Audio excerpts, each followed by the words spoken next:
You know, it's ironic that the characters in this movie got to live out their wildest fantasies because I actually came up with some fantasies of my own before seeing this movie. So these are things that I would have preferred doing over seeing Blumhouse's Fantasy Island, and the list isn't too long. It's only about 200 pages or so, give or take. So starting from the top. So instead of seeing Fantasy Island, I would have preferred to get my tongue pulled out by a pair of hot pliers, eating a mud pie filled with Jason Voorhees shit, going to a barbecue restaurant run by Leatherface, watching an Eli Roth movie, being in the center of a human centipede. That's a really good one. You got one in here for eating the pizza from Freddy Krueger? Yeah, eating a pizza made by Freddy Krueger. That's a good one. Getting my hair cut by Freddy Krueger. That couldn't be very painful at all, right? I see here that you would rather watch the remake to Halloween 2, but then you scribbled it out a couple times. Oh, yeah, that's a good one. Having my head slowly cut off by a piece of piano wire. That would have been a very pleasurable experience. And yeah, these are just all of my fantasies. These are things that I would have preferred doing over seeing Blumhouse's Fantasy Island.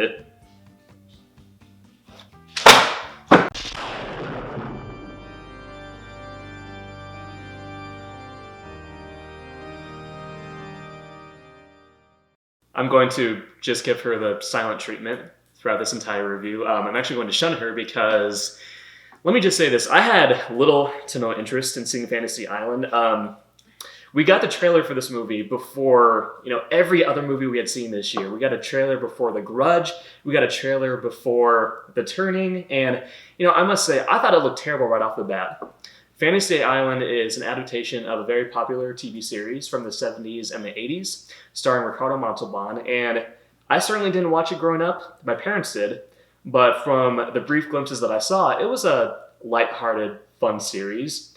Ricardo Montalban, had charisma. He was fun to watch, and his assistant named Tattoo, they made for a very, fun pair.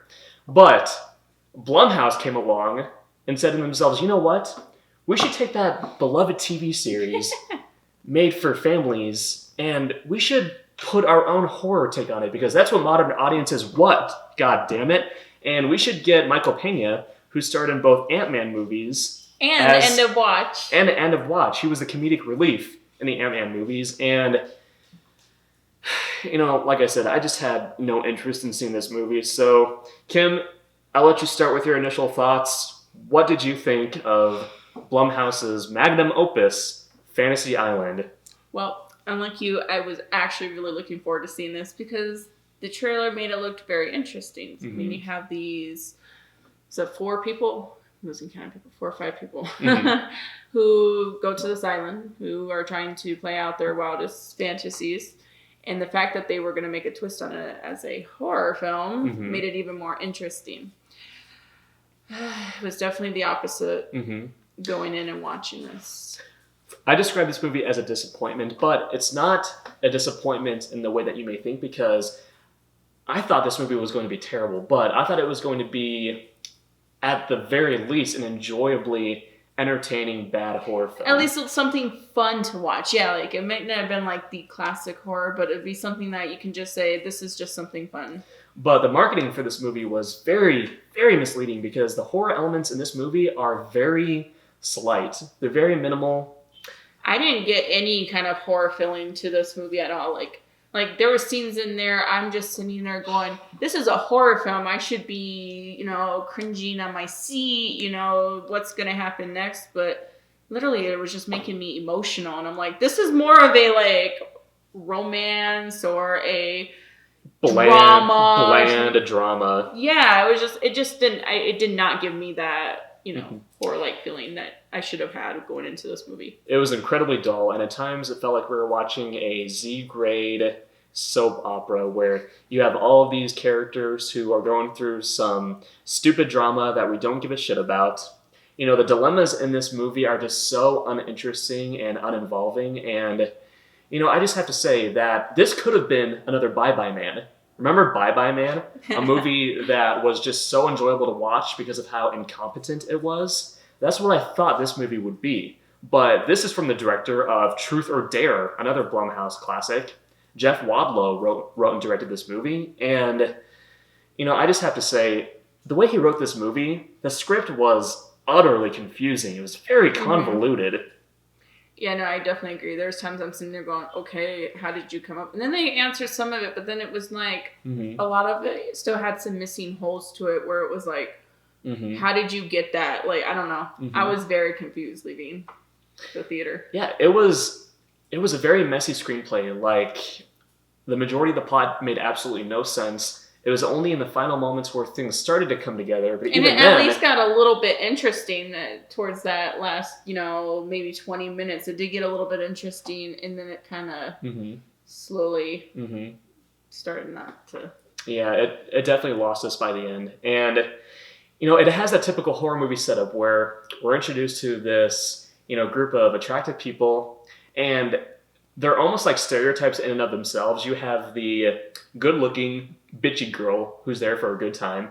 You have the two frat boy party bros. One of them is like in his 40s. Literally, bro. Yeah, like they walk off the airplane. Baby bro. Yeah, they walk off the airplane. These two brothers, and they're constantly high-fiving each other. They're acting as if they just snorted a mound of cocaine. So obnoxious. But these are your typical horror movie characters. Yeah, and then you have the strong, buff, attractive-looking guy. Yeah. And then you have Maggie Q, who's a little bit more reserved than the others. She's like the strong woman in that group that you get. But they each have their own fantasies. And Kim, I'm suffering from Fantasy Island PTSD. So why don't you describe to our audience what each of these characters' fantasies are? Okay, so you have we'll start with I'm like forgetting their names, but the strong leading woman. Maggie Q. Maggie Hugh. Pretty much her fantasy, well, she didn't state it clearly, but it was supposed to be that she had a regret. And she wanted to pretty much go back, if she could go back and change some of the decisions she made, that was her fantasy. And it was misleading because she, I guess, mentions that she was with this guy that she was been seeing for a while. She was in her dark place. He proposed to her, and she said no.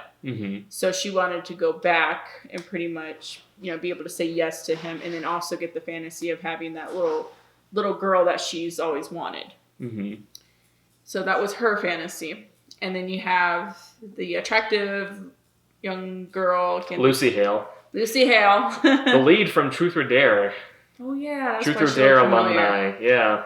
Her fantasy was that she used to be bullied in high school by this one girl, and her fantasy was to pretty much get revenge on her high school bully. Did not see that coming. No, I'm just kidding. And then you got the two frat boys who, can we guess what their fantasy was?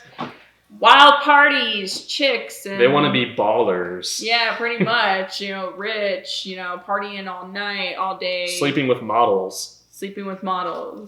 Or being obnoxious characters in a horror movie. Yeah, pretty much. Those are their fantasies. And then you got the other guy. I just remember his name. Patrick, the strong, buff, good-looking guy.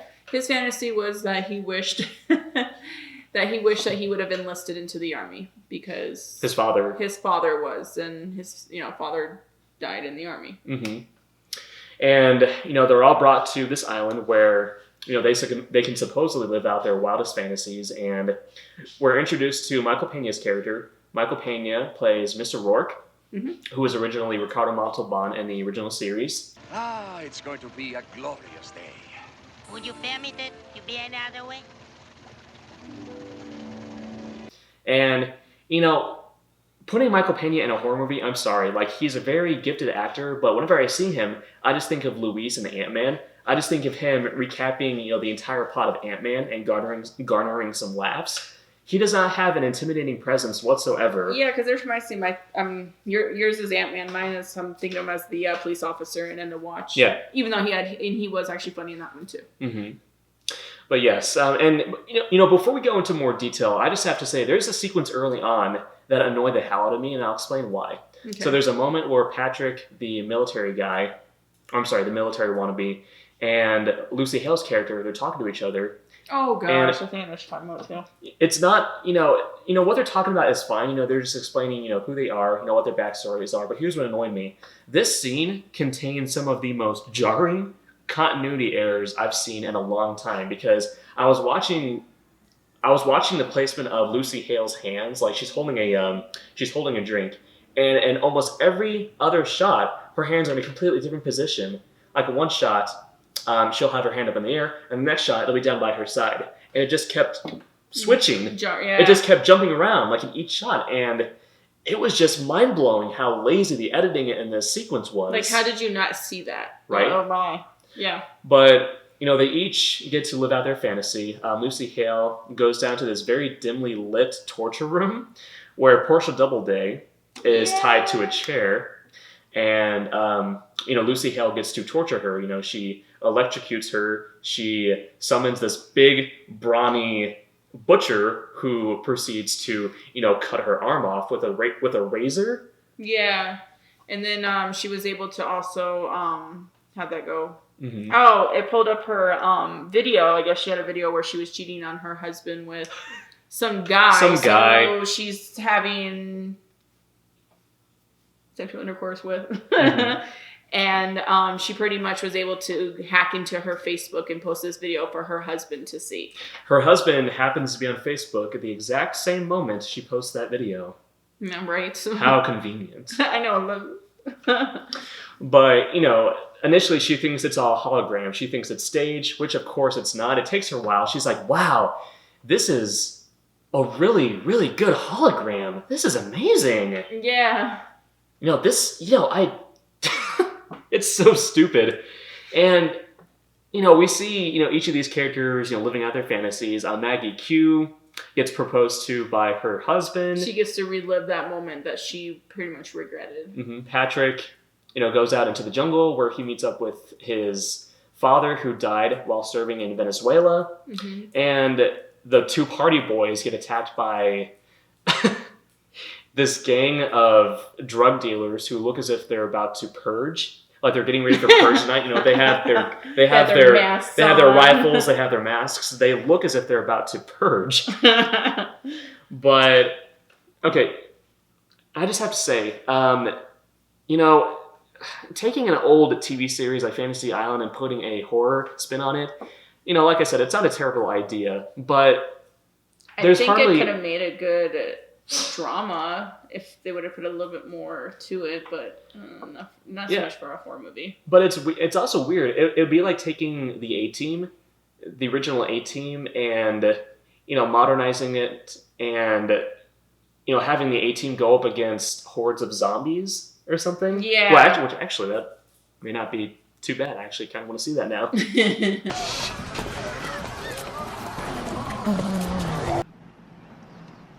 What you doing, sucker? But it's doing something like that, and it's established that this island has the ability to create living beings. They're not actual living beings, like they're characters created from this black ooze.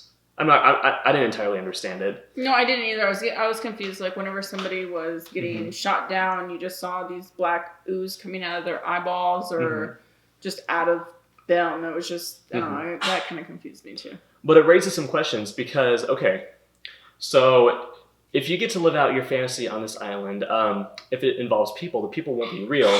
They'll just be creations, made by this island. But you're watching this movie and you're wondering, okay, so why is Portia Doubleday there? She's an actual, human being.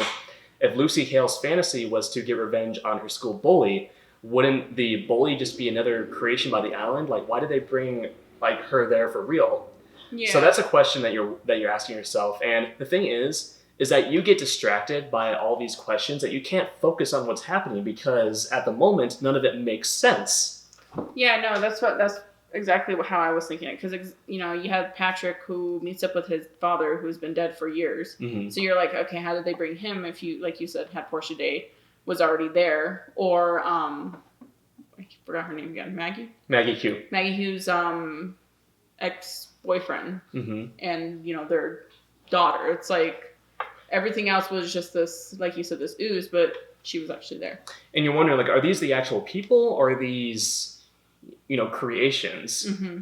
Are these, not what they appear to be? The last 20 minutes of this movie, you do get some semi-horrific sequences, but they never go too, far, and not a second of this movie is scary, but, we get the ultimate reveal, and we're not going to spoil it, but the ultimate reveal does, explain some things. It does make more sense, by the end, because you find out who the ultimate villain is, and it may not be who you're expecting, but it does make the rest of the plot more sensible, and you understand that the reason these things were happening was because this person was behind it all. Yeah. But the thing is that it does raise some additional questions, and I don't want to spoil anything, but if this person had been behind everything, why were they going through the extra effort of letting the other characters live out their wildest fantasies? Why not just deal with them immediately? Why go through all that effort? It just seemed very extra to me. Yeah, like it was just too much. Yeah. I don't know. I think maybe it was just to... The only thing I could put together maybe on that would probably be because this person didn't get to have what they want in the end. Mm-hmm. And then everybody else, they want them to relive that moment that they really wanted and just rip it away from them. I mean, that would make sense. That would make sense, but, overall, Fantasy Island was just a confusing mess. It had some potential. Like, every now and then, a scene would be, kind of interesting. Like, you'd be a little bit wrapped up in what was happening, but, overall, it just created too many questions. I didn't think the screenplay was well conceived at all. I thought the majority of the characters were either bland or obnoxious, save for maybe Maggie Q. I thought she was the most enticing character in the movie, but this was just a bad idea from the start, I think. And you can call it a wasted opportunity if you want, because if they had gone further with this concept, if they had really piled on the horror elements, this could have been somewhat entertaining, but they didn't. Or if they would have explained some missing gaps or holes that... Poor Pennywise. Poor Pennywise. Pennywise was so bored by this movie that he just decided to keel over. He's like, nope, we're done. No, but I mean, honestly, if they would have also just filled in those gaps and the holes that we were so confused on, and then, like you said, the continuity of everything, it might have been a really decent film. Because you can have a movie that raises questions. Like, there's a great movie that came out in 2001, I believe, called Memento. And Memento is a very engaging movie. And, as you're watching it, you do wonder, what's going on? What is going on in this film? But it doesn't raise, so many questions that you end up getting distracted and you can't focus on the plot. It's engaging. It's mysterious. This movie is not. It was just all over the place. It had little to no focus. Blumhouse, just please don't do this again. Don't take a beloved, lighthearted TV series and put a horror spin on it. Just don't do it. I know. Just come up with something new. I don't know. So, I mean, like, my overall rating for the film, I would have to give it a 4. I would probably give it a 4 out of 10 as well. Yeah. Oh, just wait. Next year, Blumhouse is going to release their version of Little House on the Prairie, where I actually believed you for a second. the blind daughter in Little House on the Prairie is actually going to be a serial killer. She's going to end up butchering the rest of her family because, she's out for revenge because she's evil and twisted. I actually believed you for a second. I was like, why? Poor Pennywise again. Pennywise again just keeps falling over. I'm sorry, Pennywise. He wants us to just stop this discussion right now about Fantasy Island.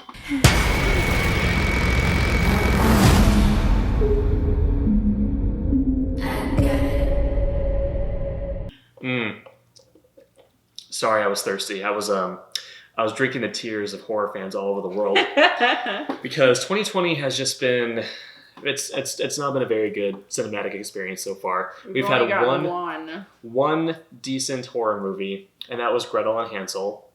If you are interested in our thoughts on Gretel and Hansel, watch our review. We did post that last week. Yep.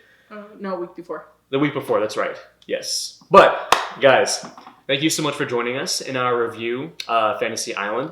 We hope we were able to live up to all of your wildest fantasies. Kim, did you have anything else that you wanted to say before we let them go? Before if we you're let them go. planning on doing or if you're planning on going to see a movie on Valentine's Day, this is not the... Go see Sonic the Hedgehog. It'll be far less terrifying. Or even Birds of Prey. Birds of Prey. That'd be a good one. But yes, guys, what were your thoughts on Fantasy Island? We would love to hear them. If you have any suggestions, movies that you would like us to review, please leave them below down in the comments. As always, thank you so much again for watching. We love making these videos. And please do subscribe. We'll be here all week. No. We do tend to put out at least one video a week. Next week, I will be talking about 5 Nickelodeon episodes that scared the crap out of me as a kid. So please join me because I plan to do something fun in that video. I'm planning on making some classic Nickelodeon slime, and maybe you'll get to see me pour it all over my head. You never know.